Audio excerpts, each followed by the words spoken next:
বৃহস্পতিবার শেষ হয়েছে এনুমারেশন পর্ব। এসআইআর এর বাংলায় প্রায় ৫৯ লক্ষ নাম ভোটার তালিকা থেকে বাদ। এদিন থেকে শুরু হয়ে গেল বুথে বুথে বাদ পড়া ভোটারদের তালিকা টাঙানোর কাজ। ১৬ই ডিসেম্বর খসড়া ভোটার তালিকা প্রকাশ করবে কমিশন। চূড়ান্ত ভোটার তালিকা প্রকাশিত হবে ১৪ই ফেব্রুয়ারি।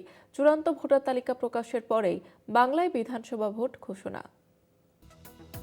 এসআইআর এর ধাক্কায় বাংলায় প্রায় ৫৮,০৮,২৩২ জনের নাম বাদ পড়তে চলেছে।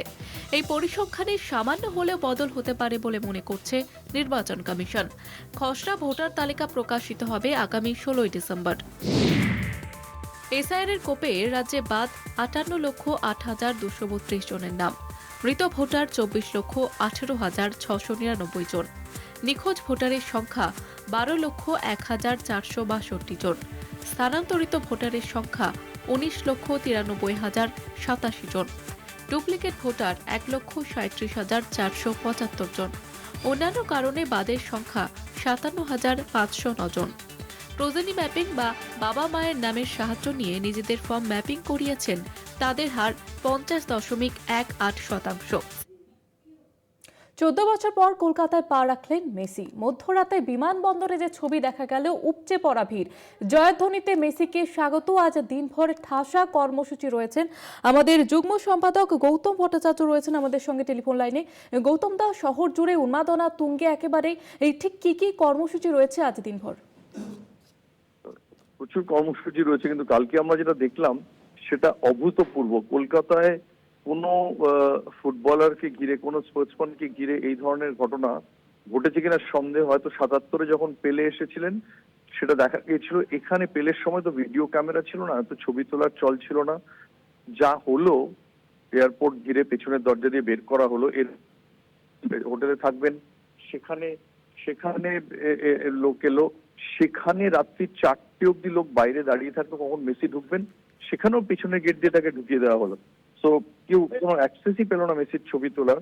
এটা অবিশ্বাস্য যে সেম হোটেলে থেকে লোক দাঁড়িয়ে আছে বাইরে, তারা জানতেই পারলো না পেছনের গেট দিয়ে কিভাবে মেসি ঢুকে গেলেন। যেভাবে তিনি ডিফেন্ডারদের ট্যাকল করে ডিফেন্ডারদের ফাঁদ এড়িয়ে যে বেরিয়ে যান, ঠিক সেভাবেই যেন তিনি পুরো একদম সমস্ত যে লোক দাঁড়িয়ে, প্রায় অন্তত ৮০০ লোক হবে হয়তো ওখানে বাইরে দাঁড়িয়েছিল। অনেকে হোটেলের লোক, অনেকে বাইরে থেকে এসেছিলেন। চিৎকার চেঁচামেচি, তার মধ্যে মেসি বেরিয়ে গেলেন এবং হোটেলের মধ্যে যে পরিমাণ চিৎকার হচ্ছিল তাতে মনেই হচ্ছে না যে এখন রাত্রি ৩টে বা ৪টে বাজে। সবাই তখনও দাঁড়িয়ে আছেন, কিন্তু মেসি ঘর থেকে বেরোননি। জয়িতা, ধন্যবাদ জানাবো গৌতম দা।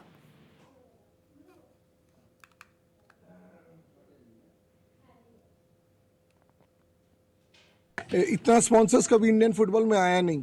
आप बोल सकते हो मेसी है बोलकर, लेकिन ठीक है, उसका इसका 10% भी इंडियन फुटबॉल में आएगा तब भी तो बहुत बड़ा बात होगा इंडियन फुटबॉल के लिए। एक लेगेसी छोड़ के जाएगा, एक हिस्ट्री छोड़ के जाएगा मेसी। स्टैचू तो कभी भी मेसी खुद का स्टैचू कभी इनॉग्रेट नहीं किया, और उसका है भी नहीं स्टैचू। फर्स्ट टाइम उसका स्टैचू खुद इनॉग्रेट कर, बड़ा बात तो है। तो क्या लग रहा है कि वर्चुअली होगा या फिजिकली आके करेंगे? वर्चुअली होगा। वर्चुअली भी तो बहुत बड़ा, वो खुद देखेगा उसका स्टैचू, ये भी तो बड़ा बात है ना। কলকাতায় পা রাখলেন ১৪ বছর পর মেসি। মধ্যরাতে বিমানবন্দরে উপচে পড়া ভিড়। জয়ধ্বনিতে মেসিকে স্বাগত জানালেন সমর্থকরা। মেসির সঙ্গে কলকাতায় লুইস সুয়ারেজ এবং রদ্রিগো ডিপল। দিনভর ঠাসা কর্মসূচি রয়েছে আজ মেসির। সকাল থেকে ৯:৩০ থেকে মিট অ্যান্ড গ্রিট পর্ব, সকাল ১০:৩০টায় ভার্চুয়ালি নিজের মূর্তি উন্মোচন, সকাল ১১:৩০টায় যুব ভারতীতে আসার কথা রয়েছে মেসির। যুব ভারতীতে আসার কথা শাহরুখ খানেরও, এবং সেই জন্য কিন্তু একেবারে উন্মাদনা তুঙ্গে শহর কলকাতায়। যুব ভারতীতে থাকবেন সৌরভ গঙ্গোপাধ্যায়, মেসির সঙ্গে দেখা করবেন মুখ্যমন্ত্রী। রাতভর হোটেলের বাইরে মেসি ভক্তদের ভিড়।